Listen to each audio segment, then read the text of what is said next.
like to know what you're going to do when you retire from boxing. When he retires? Well, when I retire from boxing, I really don't know. I want to say something right here. This might make you all think. Life is real short. So you add up all your traveling, add up all your sleeping, add up all your school, add up all your entertainment, you've probably been half your life doing nothing. So what am I'm 35 years old. 30 more years, I'll be 65. We don't have no more influence. We can't do nothing much at 65. Your wife will tell you that. So what I'm saying, when you're 65, ain't too much more to do. So did you know I'll be 65 in 30 more years? In those 30 years, I have to sleep 9 years. I don't have 30 years of daylight. I have to travel back to America, take 6-7 miles. All my traveling, probably 4 years of traveling in the next 30 years, about 9 years of sleeping, television, movies, entertainment, about 3 years of entertainment. Out of 30 years, I might have about 16 years to be productive. So it's how we can all break individual lives down. What am I going to do in the next 16 years? What's the best thing I can do? Get ready to meet God. Going in real estate, going in business, teaching boxers, that won't get me to heaven. How many here believe there's a supreme being, believe there's a God? How many believe there's some power that made the sun, the moon, the stars? How many believe that this stuff didn't just come out here? Somebody wiser than us made it. How many believe there's a God? How many believe there's not a God? All right. Believe there's not a God. All right. If I told you who don't believe in God, if I told you that this glass sprang into existence, this glass made itself, no man made this glass, would you believe it? Would you believe I just told you this thing made itself? No. When I tell you, you wouldn't believe it, right? No, somebody's doubting it, yeah, so I'm giving you the answer. She wouldn't believe it. If I told her this television station popped into existence, it just, no man made it, you said Muhammad Ali's crazy.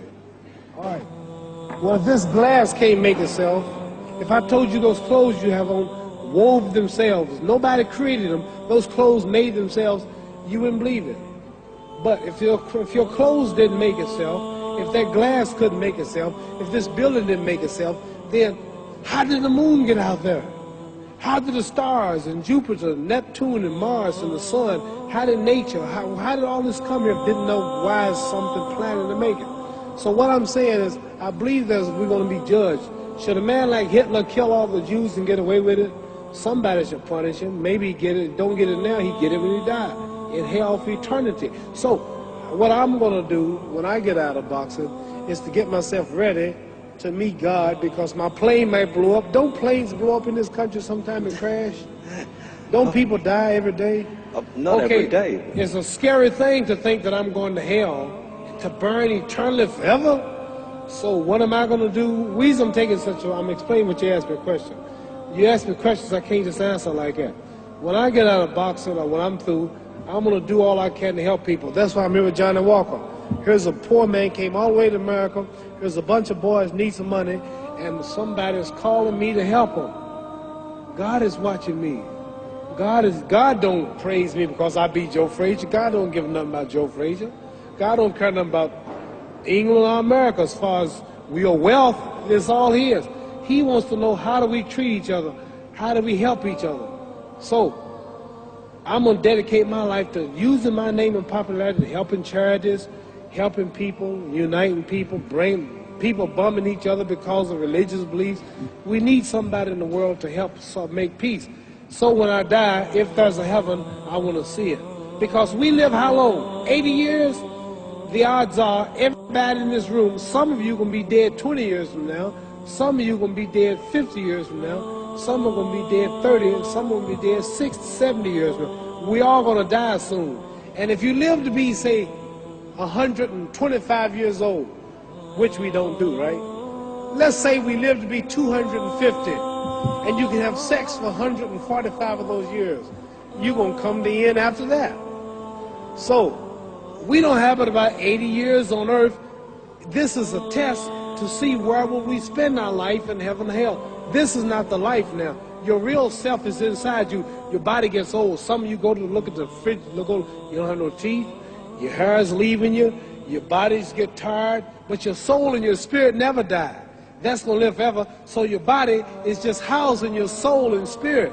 So God is testing us on how we treat each other, how we live, to see where our real home be in heaven. So this physical stuff don't last for so long. So my car, this building is going to be here when the man who built it dead. There have been many kings and queens of England. They're all dead. After this one is gone, another one will come.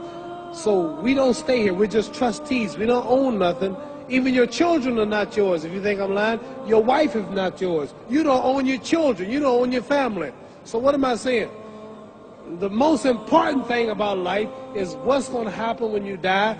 Are you going to go to heaven or hell? And that's eternity. How long is eternity? Let's imagine. Take the Sahara Desert. There's a lot of sand on the Sahara Desert, right? Then imagine that one grain of sand represents 1,000 years, and when you in hell burning, when you die and go to hell, you're going to burn forever and ever, no end. How long is that? Give you an idea how long eternity is. Take the Sahara Desert, and I told you to wait 1,000 years. And every 1,000 years, I want you to pick up a grain of sand until the desert is empty. Okay, wait 1,000 years, pick up the first grain. Wait another 1,000 years before you get the next grain. Keep that up until there's no more sand in the desert. Whew. You know how long America's not but 200 years old. We got 800 more years to go before 1,000. So it just scares me to think that I'm going to die one day and go to hell. I'm on an airplane that might blow up. I'm always traveling. And to go to hell and God is going to judge my soul. The police, I might kill people. I might rob people. The authorities might not catch me. The FBI, Scotland Yard might not catch me. But when I die, somebody's watching me and keeping count. And I can't get away. And I'm going to burn forever and ever and ever. I'll go to heaven. So what am I going to do when I'm through fighting? I only have 16 years to be productive. Get myself ready to meet God and go to the best place. Don't that make sense? Thank you.